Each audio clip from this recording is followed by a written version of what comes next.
Priya's phone rang one random Tuesday evening. It was her cousin Divya, the only relative who had her new number. "Hey Priya," she said, sounding nervous. "Your parents are looking for you. They want you to come home for Christmas." Priya nearly dropped her phone. Christmas was 2 months away, and they were looking for her now. "What do you mean they're looking for me?" she asked, sinking onto her rented apartment's worn couch. "They've been asking around. They really want you there this year." Priya stared at the ceiling, trying to process this. Her parents had never tried to find her before. "Okay," she heard herself saying. "Tell them I'll be there." After Divya hung up, Priya sat there in the quiet of her apartment, and memories started flooding back.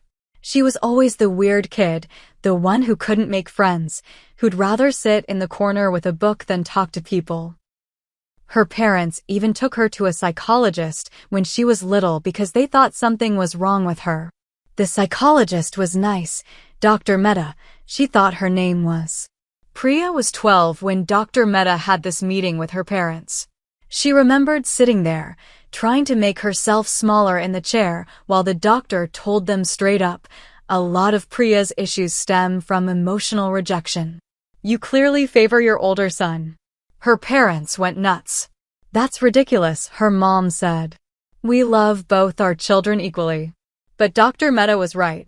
Priya knew it. They knew it. They just didn't want to admit it. Her brother Arjun was everything she wasn't: outgoing, popular, the golden child who could do no wrong. He was 3 years older and treated her like she was some annoying bug he couldn't squash. Her parents thought the sun shone out of his backside. Even her grandparents, mom's parents, treated them differently. Arjun would get these expensive birthday presents, and she'd get some cheap knockoff toy that would break in a week. Family gatherings were the worst. Arjun would hold court, telling stories, making everyone laugh, while she'd sit in the corner, invisible. That's when she found programming. There was this after-school computer club, and for the first time in her life, she felt like she belonged somewhere. The other kids there were like her, quiet, focused, more comfortable with machines than people. They became friends, real friends. One of them helped her build her first computer from old parts people had thrown away. She started coding at home, spending hours learning different languages, solving problems. Her teacher, Mr. Sharma, said she had real talent. When she turned 16, Priya knew what she wanted to do. She was going to college to become a programmer. Arjun had just enrolled in some expensive private college in another state, all paid for by mom and dad. Then came the family dinner that changed everything. All the relatives were there, and Dad made his big announcement. "We're so proud of Arjun," he said, raising his glass. "Following his dreams at State University." Everyone clapped. Then Mom turned to Priya. "As for Priya, well, we don't have money for her education. She'll need to get a job after high school." Her uncle Rajan laughed. "Hey, I could use a dishwasher at my cafe." Everyone thought that was hilarious. Even her parents laughed. Priya sat there feeling her face burn, saying nothing. The day after graduation, Mom knocked on her bedroom door. "You need to start looking for work," she said. "And, honestly, it might be better if you found your own place." "I'm already leaving," Priya told her. What they didn't know was that she'd already been accepted to a top computer science program on a full scholarship. Free dorm, free tuition, everything covered because of her grades and test scores. But she didn't tell them. Why bother? She packed her stuff and crashed at her friend Mira's house for a few weeks before college started, got a job at a local cafe, not Uncle Rajan's, thank you very much, to save up some money.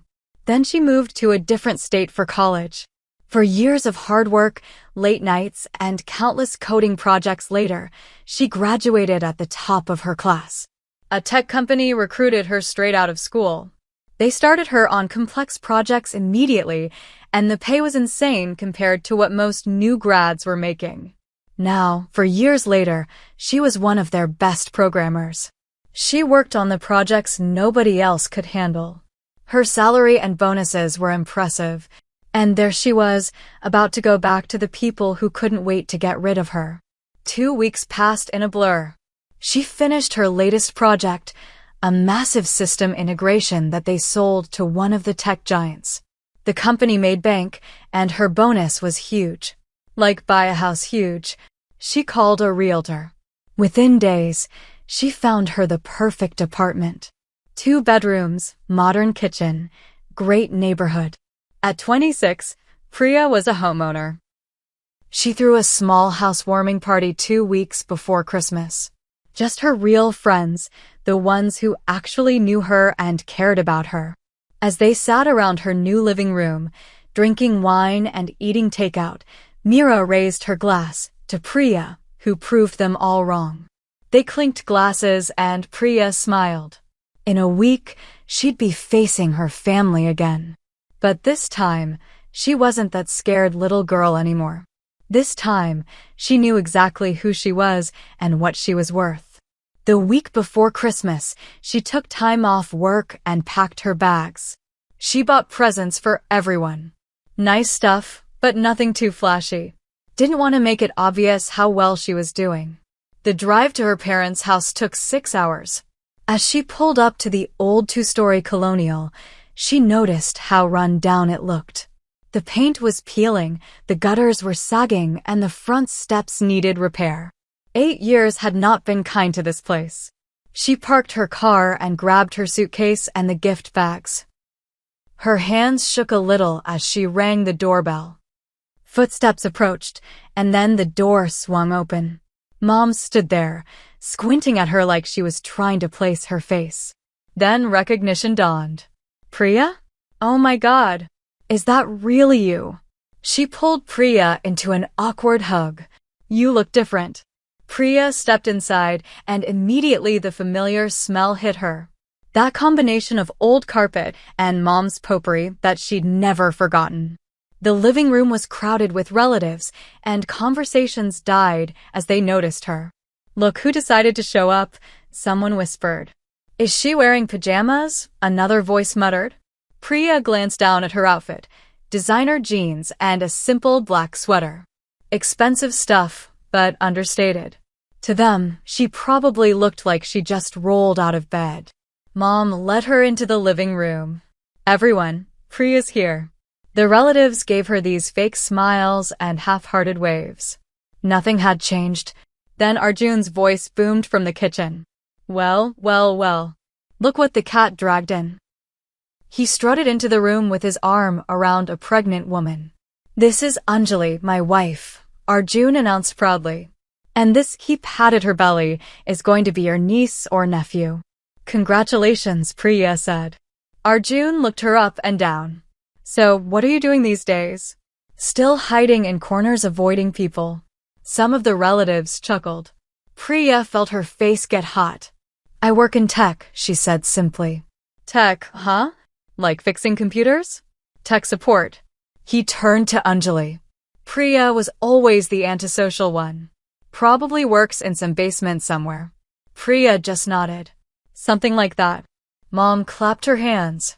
Well, dinner will be ready soon. Priya, why don't you put your things away? Arjun's using your old room for his office now, so you'll be sleeping on the couch. Of course he was. Of course she would be. Throughout the evening, relatives kept approaching her with their passive-aggressive comments. Aunt Rekha cornered her by the punch bowl. Your brother's starting his own business. You know, such an entrepreneur. And what is it you do again? I write code, Priya said. She wrinkled her nose. Oh well, someone has to do the boring jobs, I suppose. Uncle Rajan sidled up next to her during dinner prep. That dishwashing position is still open at my restaurant. Pays minimum wage, but it's honest work. Thanks, but I'm good, she replied. At dinner, they sat her at the far end of the table, practically in the kitchen. Arjun held court at the center, talking about his grand business plans. It's going to revolutionize the industry, he was saying. Just need to secure some initial funding and we'll be off to the races. How much do you need? Dad asked. About 200 grand to start. Priya nearly choked on her water. $200,000 for a business plan that sounded like every failed startup she'd ever heard of. We'll figure something out, Mom said, patting Arjun's hand. Family helps family. After dinner, as people started leaving, Mom showed Priya to the couch. She lay there in the dark living room, staring at the ceiling. Christmas morning arrived with Arjun and Anjali thundering down the stairs like excited kids. Mom and Dad were already up, making coffee. Present time, Arjun announced. They gathered around the Christmas tree. Priya watched as they opened her gifts. A nice watch for Dad. A designer purse for Mom. High-end baby stuff for Arjun and Anjali. Oh, these are lovely, Mom said, examining the purse. Must have cost you a fortune. Not really, Priya said. Finally, all the presents were opened except hers. She looked around expectantly. Mom's face fell into this exaggerated expression of shock. Oh no, Priya. We completely forgot to get you something.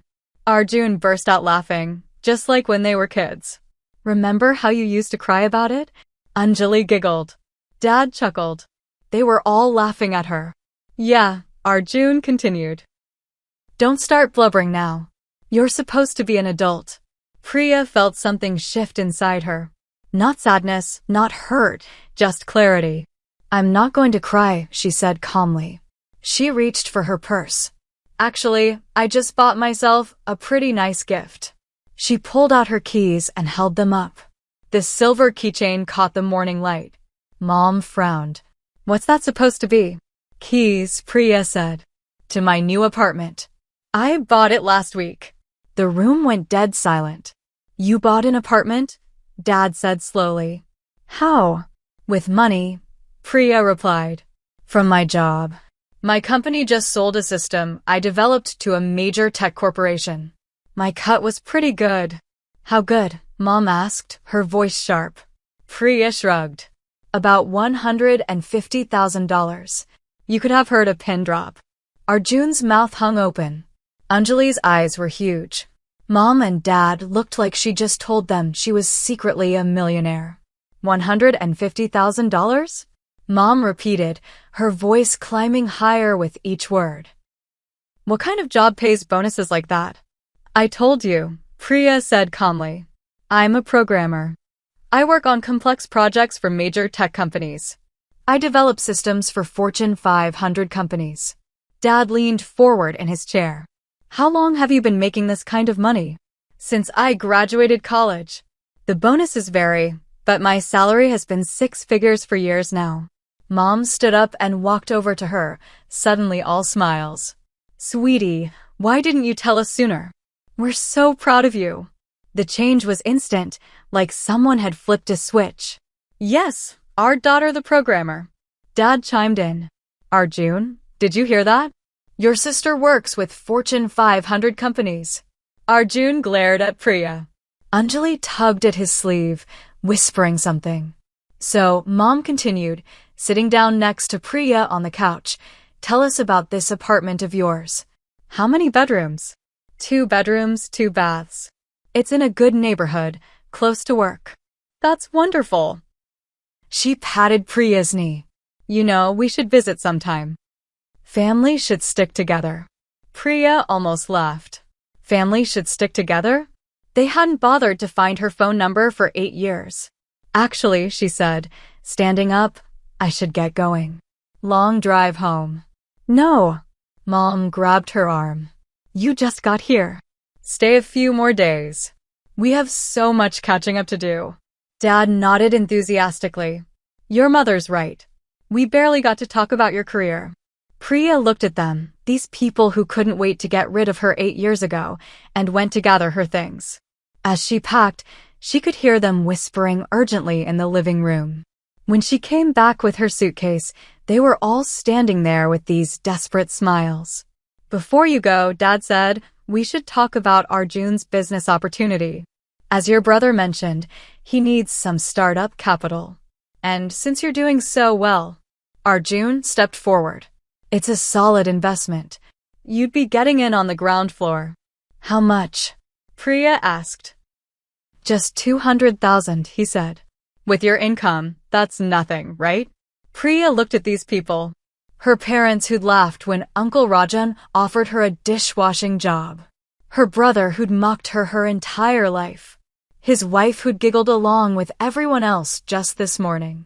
No, she said. The smiles vanished. What do you mean no? Mom demanded. I mean no, I'm not giving you any money. But we're family, Dad said. Family helps family. Really? Priya said. Where was family when you told me to get a job washing dishes? Where was family when you said I had to move out the day after high school? That was different, Mom said. We didn't have money then. You had money for Arjun's college, Priya pointed out. Arjun showed promise, she snapped. Then caught herself. I mean, we thought you'd be better off working, right? Well, I need to go. You selfish bastard. Arjun exploded. After everything this family did for you, what exactly did you do for me? Priya asked. We raised you, Mom said. Fed you, clothed you, put a roof over your head. The bare minimum, Priya said. And you made sure I knew I was unwanted every single day. She walked to the door, suitcase in hand. They followed her, still arguing. You'll regret this, Mom called after her. When you need us, don't come crying back. I won't, Priya said, and meant it. She drove away from that house and didn't look back. Her phone started ringing before she even hit the highway. Mom. Dad. Arjun. She declined every call. Then the text started. Mom. Please reconsider. Arjun really needs this opportunity. Dad. Don't be stubborn. This is about family. Arjun. You owe us. Think about all we sacrificed for you. Priya pulled over at a rest stop and blocked all their numbers. When she got home to her new apartment, she poured herself a glass of wine and sat on her balcony. The city lights twinkled below. Her phone buzzed. It was Divya. Heard what happened. Sorry about them.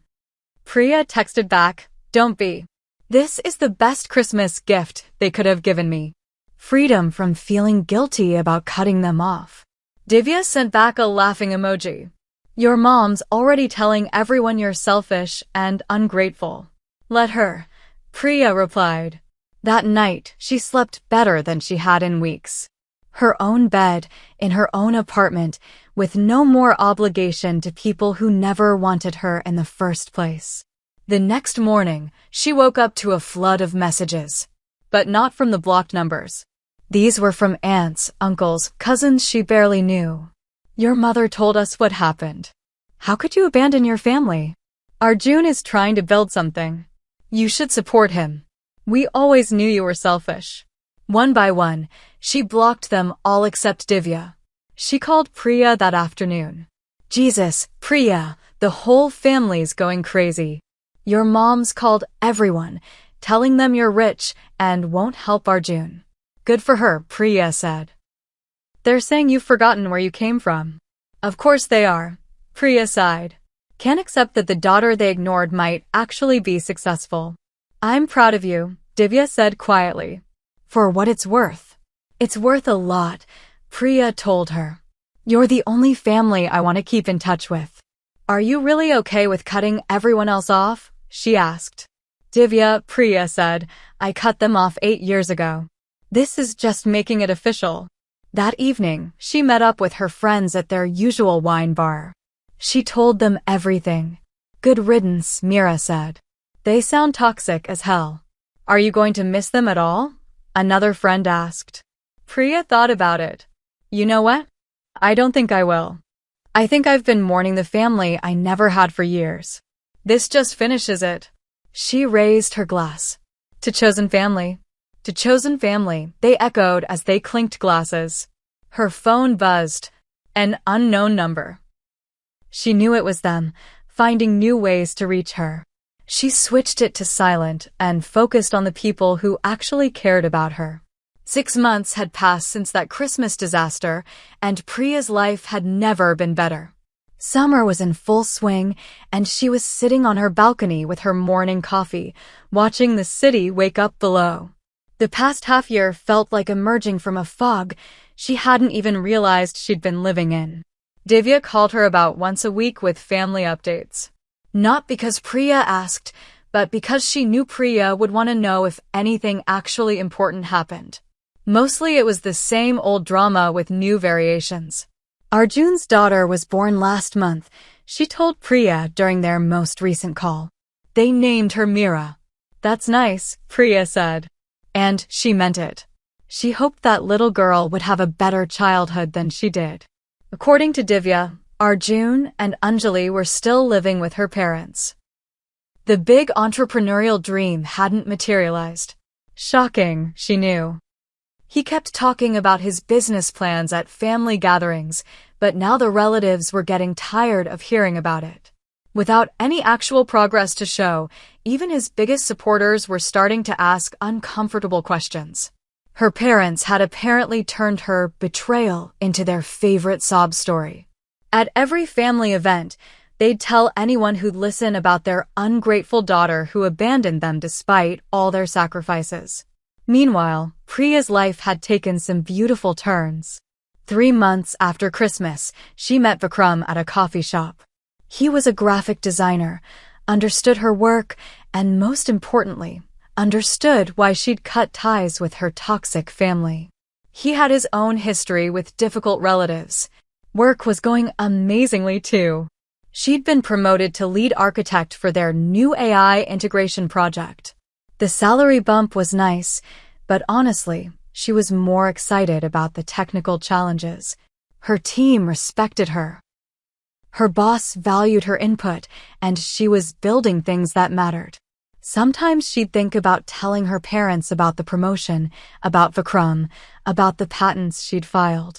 Then she'd remember their laughter when Uncle Rajan offered her that dishwashing job, and the impulse would pass. The last real contact attempt from her family had been about a month ago. Arjun had somehow gotten a new number and called her directly. Hey sis, he'd said, trying to sound casual. Was thinking we should catch up. What do you want, Arjun? He'd cleared his throat. Look, I know things got heated at Christmas, but we're family. Mira would love to meet her aunt. You mean your daughter needs a rich aunt? That's not okay. Fine. Things are tough right now. Anjali's not working because of the baby, and mom and dad's house needs repairs they can't afford. Just a small loan would help. No. You don't even know how much. Doesn't matter. The answer is still no. He'd exploded then, calling her every name he could think of before she hung up and blocked that number too. The irony wasn't lost on Priya. She'd grown up feeling like an outsider in her own family, convinced something was wrong with her. Now she had a job she loved, friends who appreciated her, a boyfriend who understood her, and her own beautiful home. All the things her family said she'd never have because she was too weird or too antisocial. Her success wasn't just financial, though that was nice too. It was emotional. She'd built a life surrounded by people who actually liked her for who she was, not who they wanted her to be. Divya told her that her old bedroom, Arjun's office, was being turned into a nursery for Mira.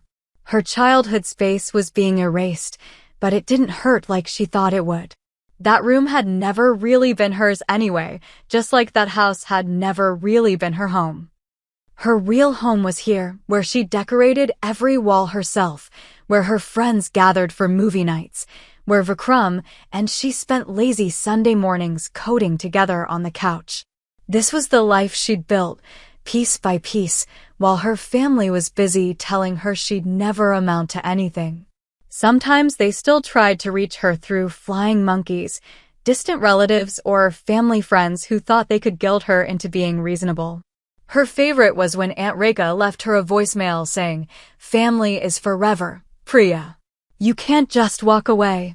But she already had walked away. And every day that passed, she knew she'd made the right choice.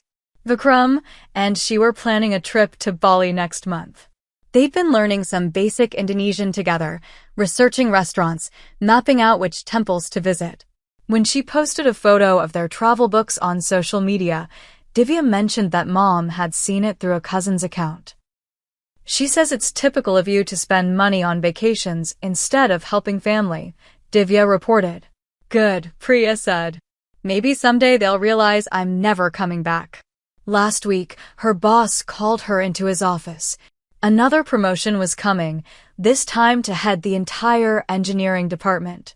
The salary would put her firmly in the top 1% of earners her age. You've earned this, he said. Your work speaks for itself. She called Vikram, then her friends. They went out to celebrate at this great sushi place, toasting to new beginnings and chosen families. Mira made a joke about her parents probably sensing a disturbance in the force every time her bank account grew. They can sense all they want, Priya said. They're not getting a penny. That night, Vikram and she sat on her balcony, looking out at the city lights. He brought over a bottle of champagne to celebrate her promotion privately. You know what I love about us, he said. We're building something real. Not just dreaming about it like your brother. Speaking of building, Priya said, I've been thinking about buying a house. Something with a yard. Maybe a home office. Sounds perfect, as long as it has good internet for our coding sessions. They clinked glasses and started discussing neighborhoods, house features, maybe even getting a dog.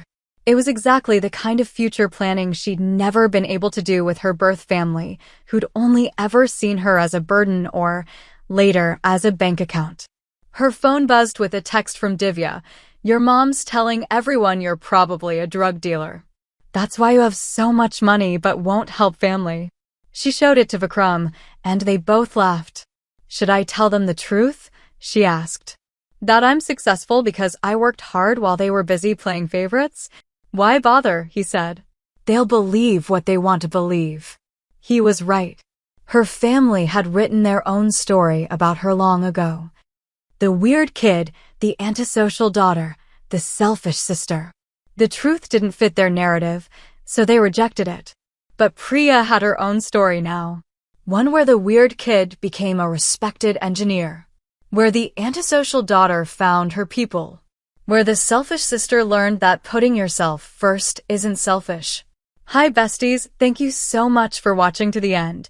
Please remember to like, comment, and subscribe. Bye.